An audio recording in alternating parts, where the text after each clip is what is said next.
fire starters that actually work using pine cones and beeswax. I have a real thing for fires that catch on the first match. After years of wrestling with damp twigs and newspaper that just smokes, I started making my own fire starters from pine cones and beeswax. Now, my campfires and wood stoves light fast every single time. No more huffing and puffing or wasting a whole box of matches. If you love a good fire and you want it to be easy, this little project will change your whole routine. Why I fell in love with pine cones and beeswax. Let me tell you what happens when you combine a dry pine cone with beeswax. You get a fire starter that looks rustic, smells like honey, and burns like a champ. Pine cones are built by nature to catch fire. All those open scales act like tiny pieces of kindling, and the woody center holds heat once it gets going. Beeswax takes it to the next level because it burns slower and hotter than paraffin. It does not give off black smoke or that weird petroleum smell you get from store-bought starters. And I also like knowing exactly what I am burning. When I make these myself, I am not tossing mystery chemicals into my fire pit. My kids roast marshmallows over these fires, and my dog lies next to them, so clean burning matters to me. Plus, gathering pine cones gets me outside on a walk, and melting wax on a chilly afternoon feels productive and cozy at the same time. Finding and prepping the perfect pine cones. You do not need fancy cones from a craft store.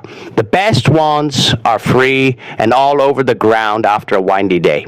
I take a tote bag and head to any spot with pine trees. Look for cones that are fully open and feel light in your hand. If they are still closed up or feel heavy, they are holding moisture and they will not take wax well. Once I get home, I spread them on the driveway and let the sun do some work. If the weather's damp or I am impatient, I put them on a baking sheet in the oven at 200 degrees for about 30 minutes. Keep an eye on them because you just want them dry, not toasted. This step makes a huge difference. Dry cones soak up way more wax, and that means a longer burn time when you need it.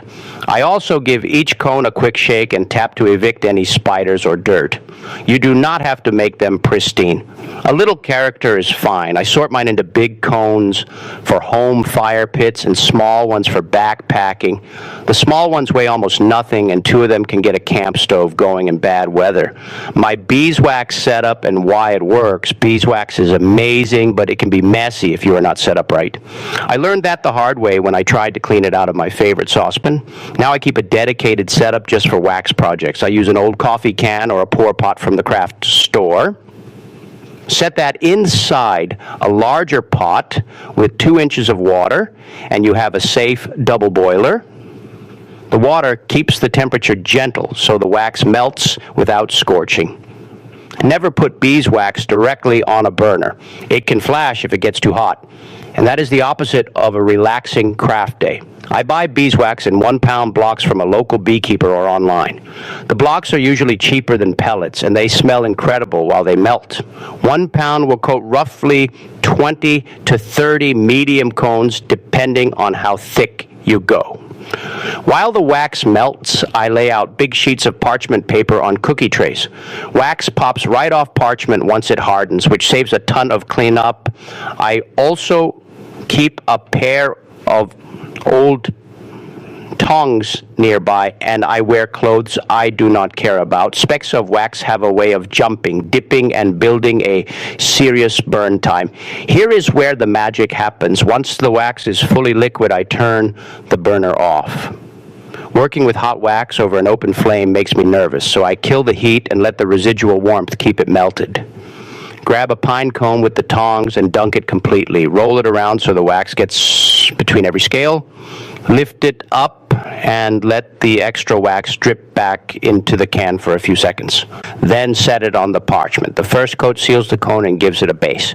After 10 minutes, it will be hard to the touch. For a starter that burns closer to 8 minutes, I go back and dip it a second time. 2 thin coats beat 1 thick coat because thick wax can actually smother the flame at first. Thin layers light fast and then feed the fire steadily. If you want to supercharge your cones, stuff the scales before dipping. I save dryer lint in a jar because it is basically free tinder. A pinch of lint tucked deep into the cone works like a built-in wick. Shredded egg carton or sawdust also works great. Just avoid anything synthetic. The goal is a natural, clean burn. I have also played with scent. After the wax is melted and off the heat, I stir in a few drops of cedar wood or sweet orange essential oil.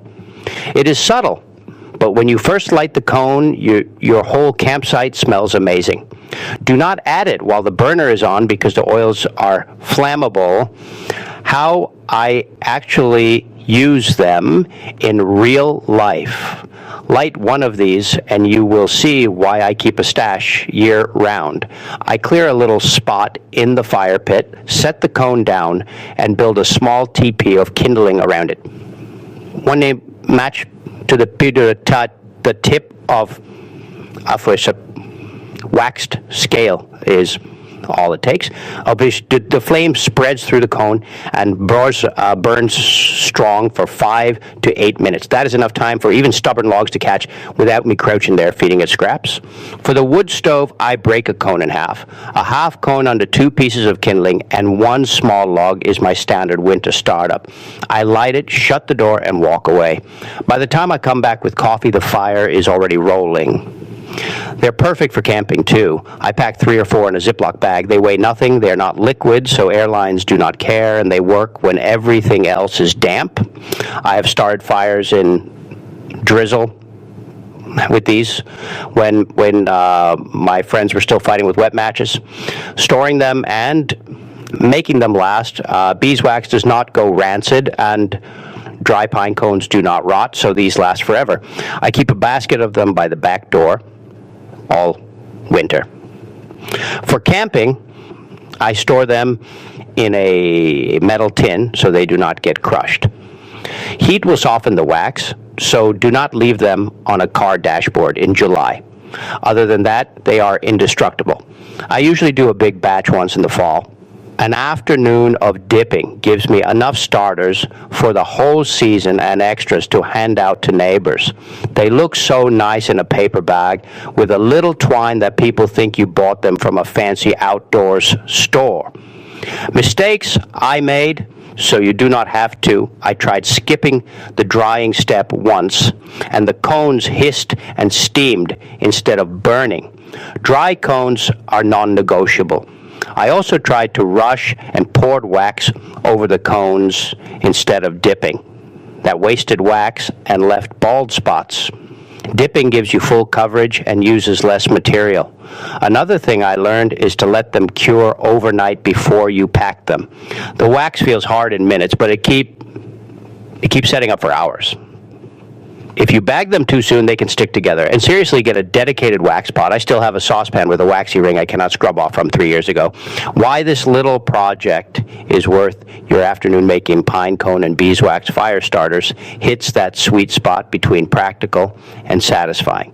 You turn stuff you can find on a walk into something that makes your life easier.